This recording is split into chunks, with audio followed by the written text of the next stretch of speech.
Today I thought I would start a new reading vlog. This is just going to be a very chill, cozy, simple reading vlog. There's just a few books I wanted to read and I thought I would read them with you guys. You may be able to hear Winifred munching in the corner. She's having her midday snack.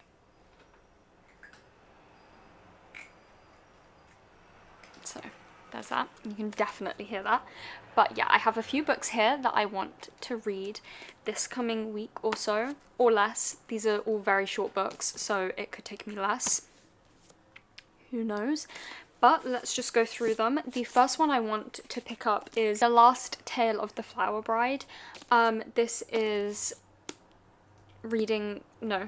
Katie is reading her Patreon book club book of the month, so that's why I am reading this one. I am obsessed with this cover. I think it's stunning, but on the Discord I actually haven't heard great things about this book. I don't think many people are loving it, so I'm going in with low expectations. Even though I was really excited for this one, I have lowered my expectations because yeah, I don't think people are loving it.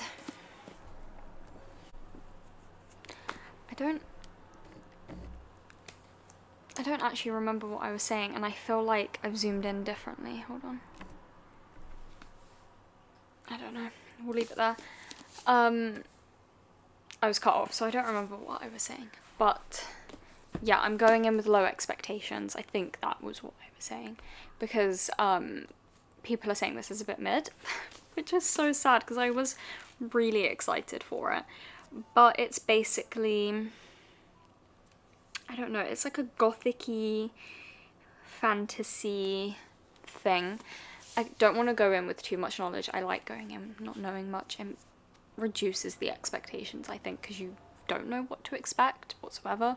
So I think, you know, we'll leave it there. But yeah, this is the first book I want to pick up.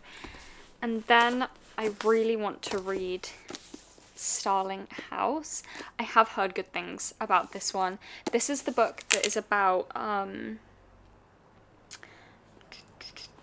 like this guy lives in a mansion and he's really scary, I think, but she has to go and work there to get money to help her brother like move out, I think, like of the town. So she has to work in this really scary house with this guy. And yeah, it does sound really interesting. I think I gave better synopses of these books in my vlog where I hauled them. Don't remember what vlog that was, so my bad. But yeah, I will give you guys better, you know, descriptions of these books once I've actually started them and I have an understanding on what they're actually going to be about. But I think I'm the most excited for Starling House. I think this one is going to be really good. And the cover is just stunning. What was that?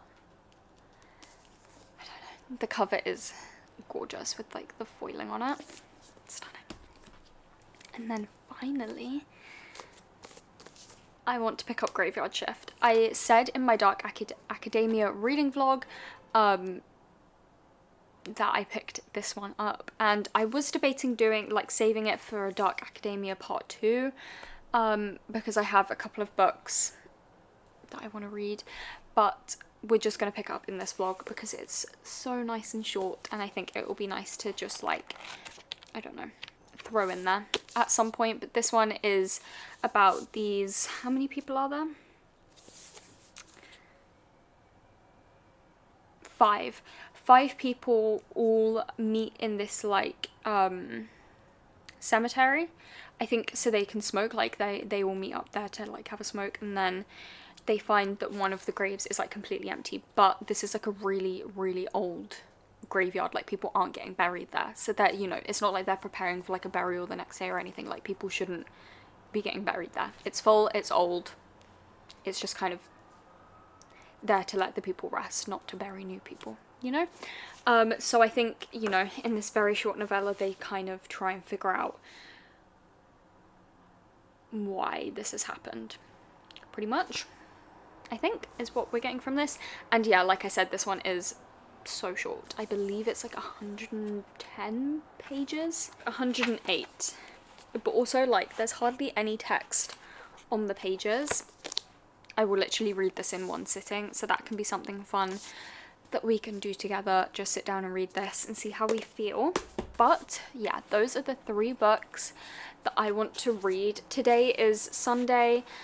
We are going out in 15 minutes, I believe, to meet Leon's sister and her boyfriend. But I'm going to do some reading on the way, and then once they go home I will probably do some more reading. And I think we're going to start with The Last Tale of the Flower Bride, just to... I mean, I've been excited for it, so just to see what it's like, but also to get it out the way in case it is the last one of the lineup, which it very much could be based on people's reactions to it.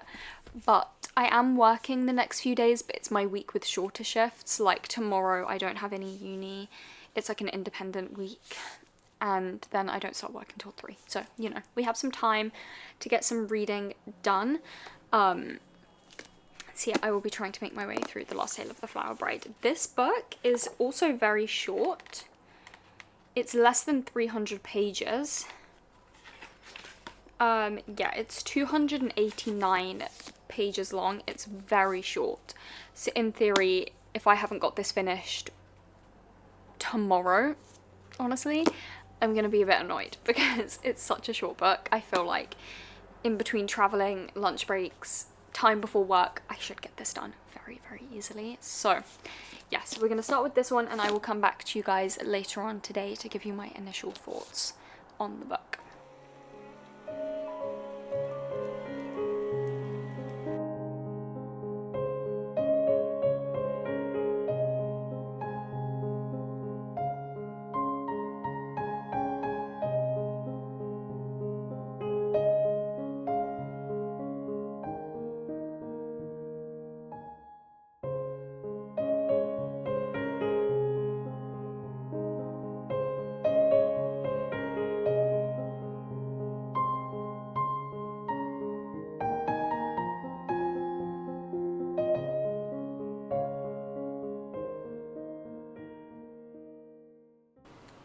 So I'm actually in bed. I just woke up from a nap, and it is also Friday.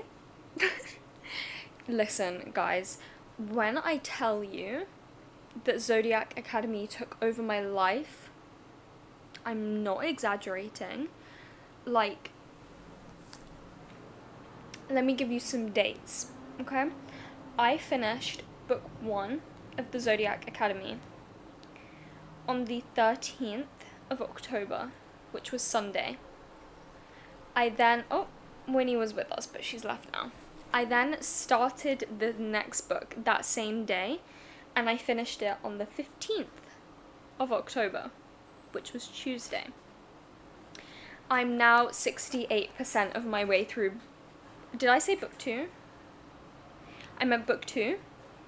And now I'm like 68% of the way through book 3 in the Zodiac Academy series. So if you're wondering, you wouldn't have been able to tell, but now that I've told you, if you're wondering why it's been 5 days, I think I started this vlog on Monday, well, that would be why. I don't really know what happened. But I'm obsessed, but I'm forcing myself to take a break from the series because I need to. Like, I wanted to finish the book yesterday, but I didn't. I was kind of like slumping yesterday. I didn't really want to read that much, so I didn't. And I was like, no, today I actually need to read something different, and over the weekend I need to read something different.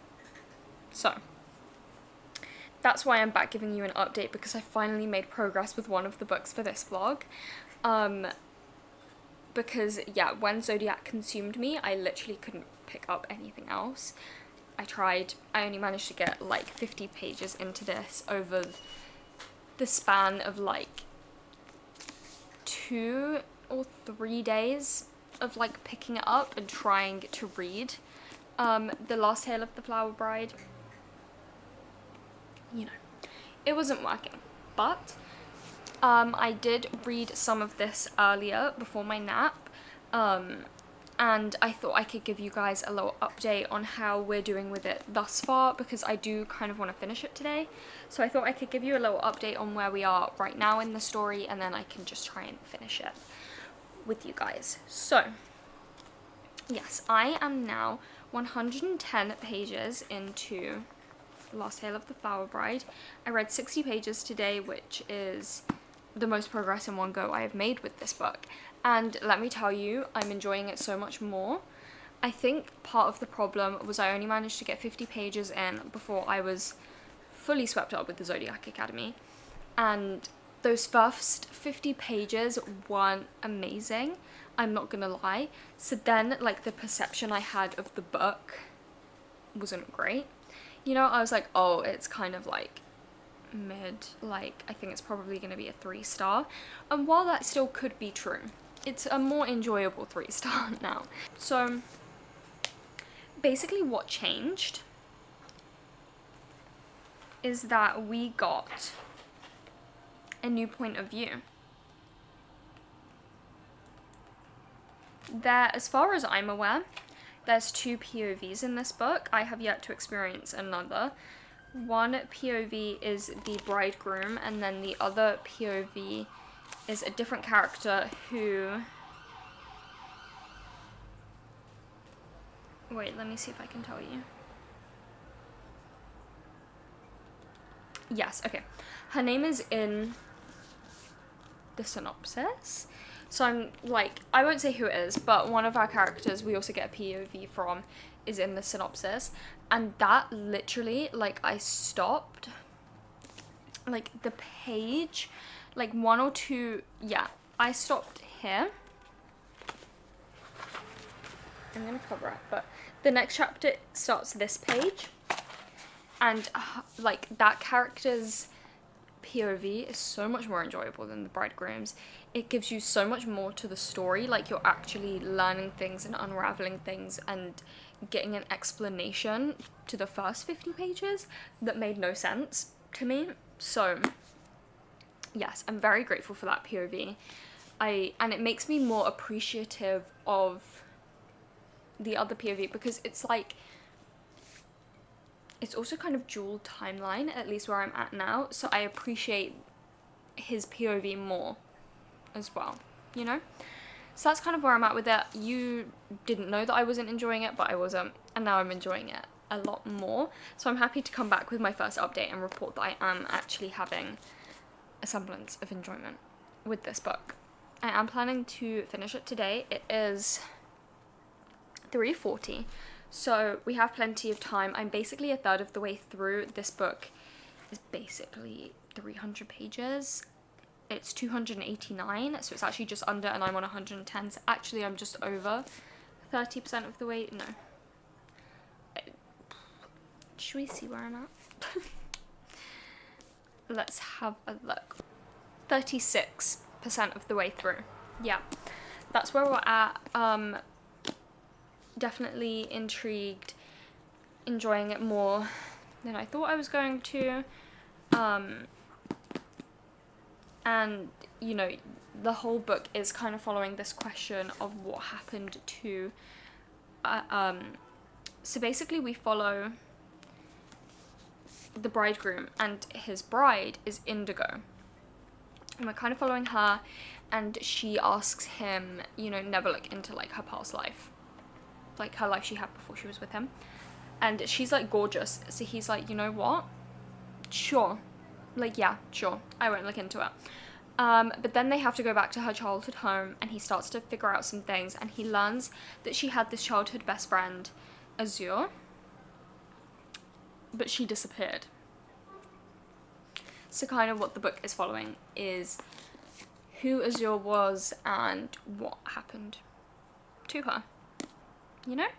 So that's what we're trying to figure out with this one, and it is fun. Like, I'm getting more into it. There's a presence of fairy, kind of, sort of, but yeah, I'm probably gonna go and finish this, and the next time I speak to you guys, I will be done with it, I hope.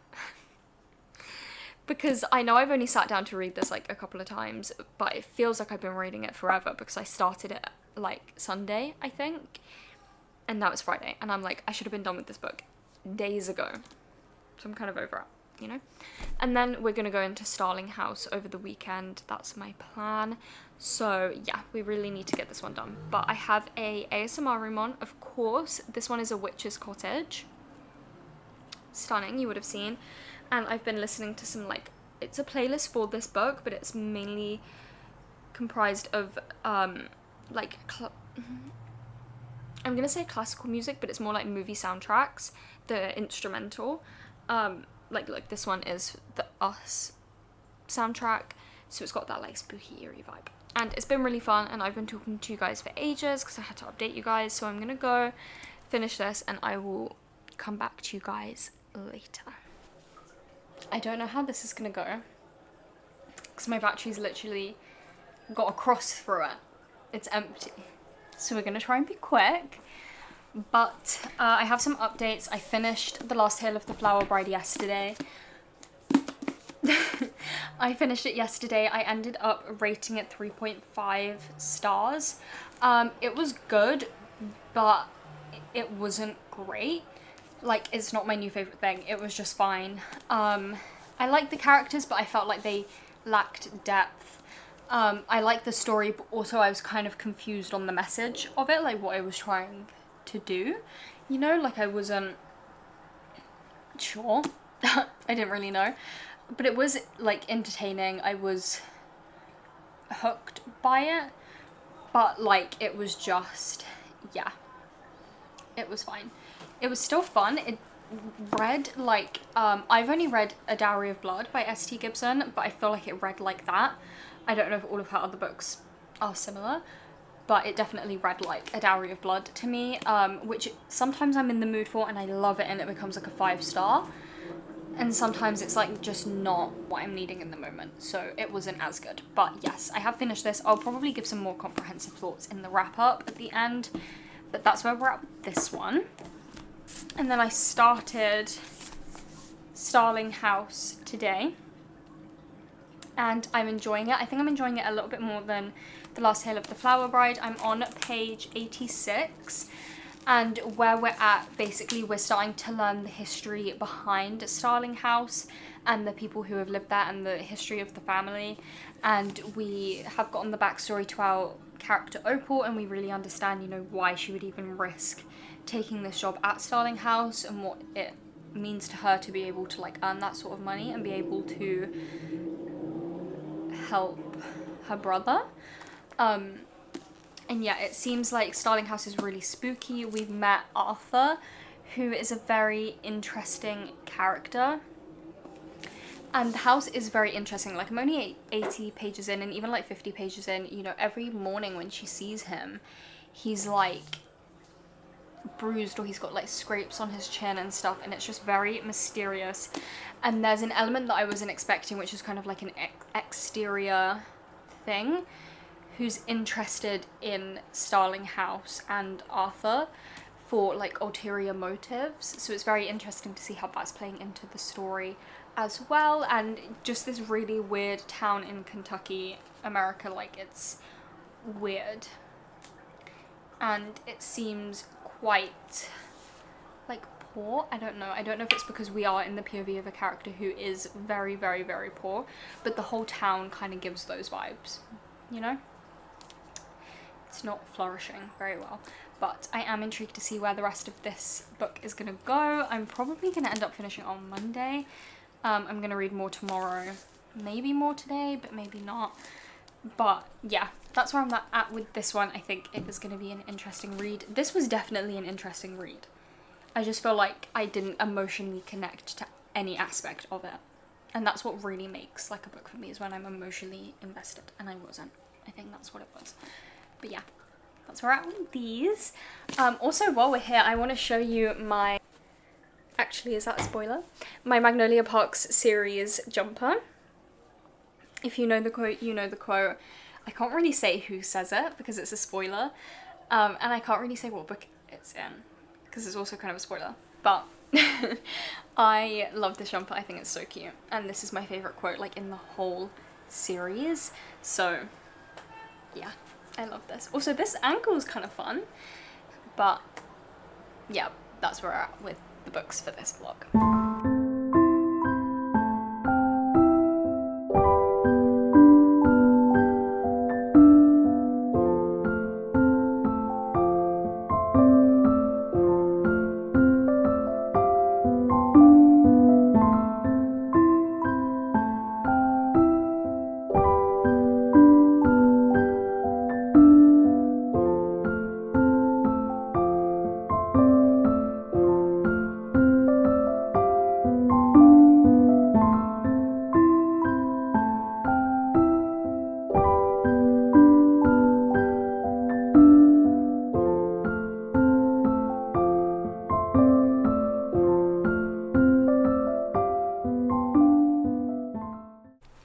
I am finally back to finish off this vlog. It's been a minute. I feel like you guys haven't seen me in a while, but I have finished reading everything I set out to read in the beginning of this vlog, so I thought we should talk about it, talk about my thoughts and feelings. Overall, it was a very mid reading palette. We will get into that, but before we get there, I do have a little book haul. I got some books today. I went a little bit crazy, I am aware. I am fully aware. I went a little bit insane, but I've been really excited to get these. So let's start. The first book I got is A Dark and Drowning Tide by Alison Saft. This, all I know, well, I knew more before because this was in my mid-year wrap-up, or my mid-year tag, or whatever it's called, as an anticipated read, and it definitely is. All I know though is that she is a folklorist.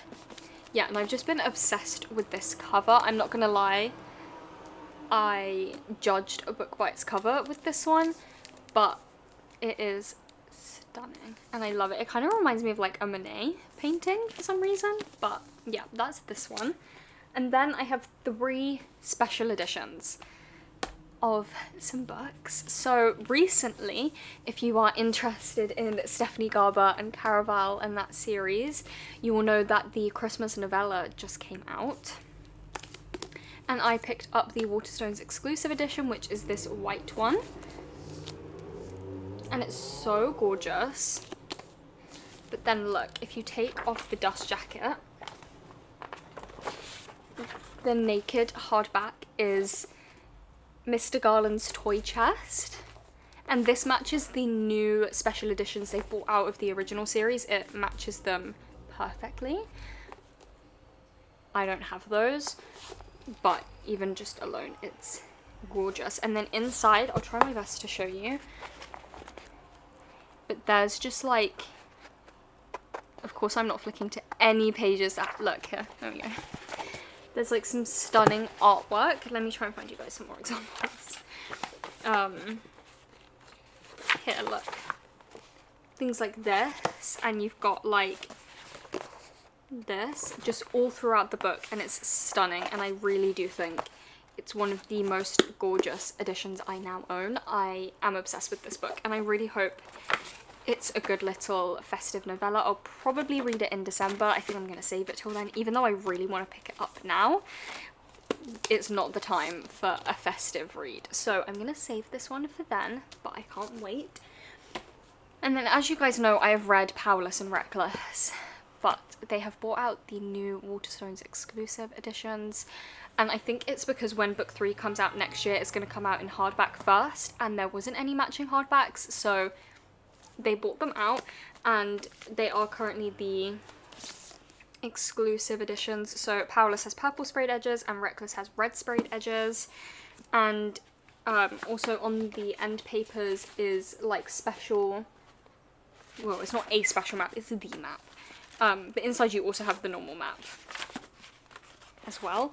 And then on the naked hardback, on the front it is the dagger from the front of the book with all this like foiling around it, and then on the back it says, "Mark my words, Prince, I will be your undoing," and it's just gorgeous. And then if you look at the naked, or the reverse, sorry, of the dust jacket, there is artwork. It's Peyton and Kai with a bow, and it's just stunning. And then if we really quickly look at Reckless, this is what the naked hardback looks like, with the arrow from the front of the book, and again all this like detailing, and then on the back it says, "You promised to be my undoing, so prove it." And then I think this is my favourite. The reverse dust jacket is just stunning. I don't know if these are limited or not, I'm not really sure. I'm sure at some point they'll bring out just normal like hardbacks. I don't really know though, but I'm so happy to have these, and I will be selling my paperbacks. So that's my little haul. Let's really quickly talk about the 3 books that we read in this vlog. I feel like this vlog may not have been the most interesting because I ended up finishing 2 of them in a 24-hour readathon, so you'll also see them feature briefly in that vlog. But the first book that we read was The Last Tale of the Flower Bride. This one I think I ended up giving a 3.5 star or a 3 star, I'm not entirely sure. This one was interesting, it was good, but I feel like the characters lacked depth.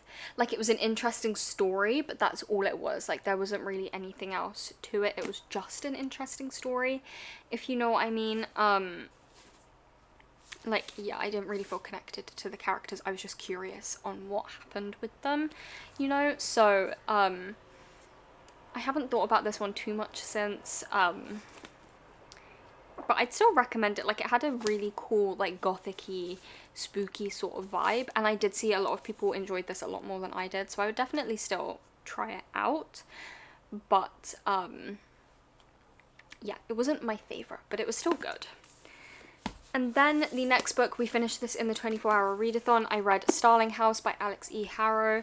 Again, like a 3.5. Once again, I didn't really feel like the characters were very fleshed out. I was only interested in the story, but also the story lacked sense to me. Like, it was a bit confusing. I didn't really know what the point was. Like, I was just so unsure on what the point was. The romance came out of nowhere. It was really weird. Like, I think I could have done without the romance, honestly. It added nothing to me. Like, there had been, like, hardly even talking, and then they were just kissing. And I was like, why are we doing this? Like, this doesn't make sense. I'm a bit confused on why this is happening right now, but sure, we'll go with that. But yeah, we're following this like spooky house.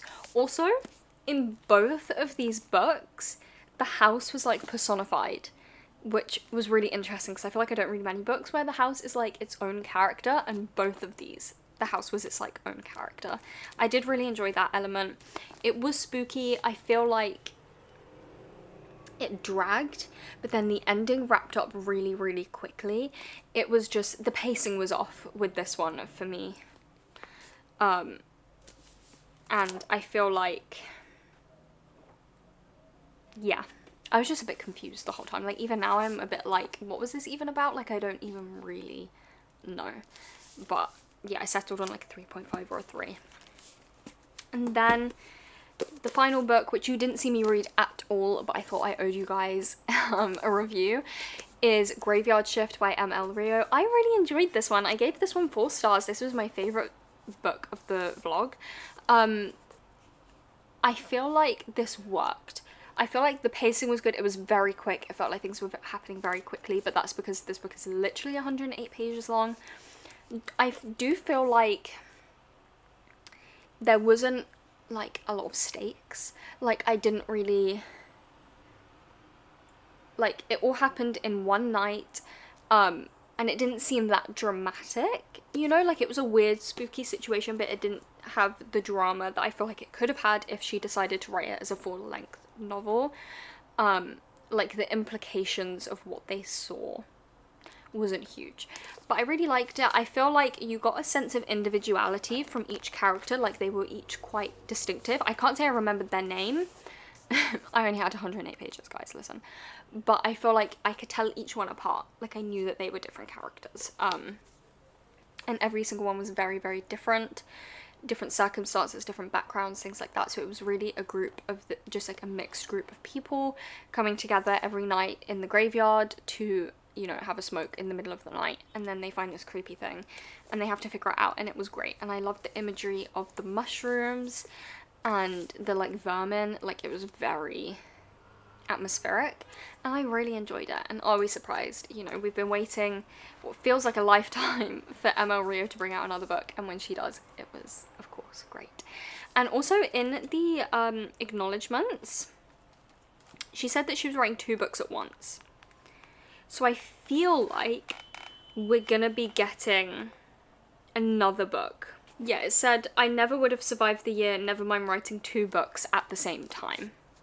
So I feel like we might be getting another ML Rio book. I really hope so. But yeah, at least we finished on a strong note, because the other 2 were just very middle of the road for me. But I did really enjoy Graveyard Shift. I really enjoy ML Rio's writing. But those are the 3 books that we finished in this vlog. Let me know if you guys have read any of these and if you enjoyed them, or if you feel the same way as me. Just let me know as always, and I hope you guys enjoyed this video. Please like and subscribe and do all of those things, and I will see you in my next one. Goodbye!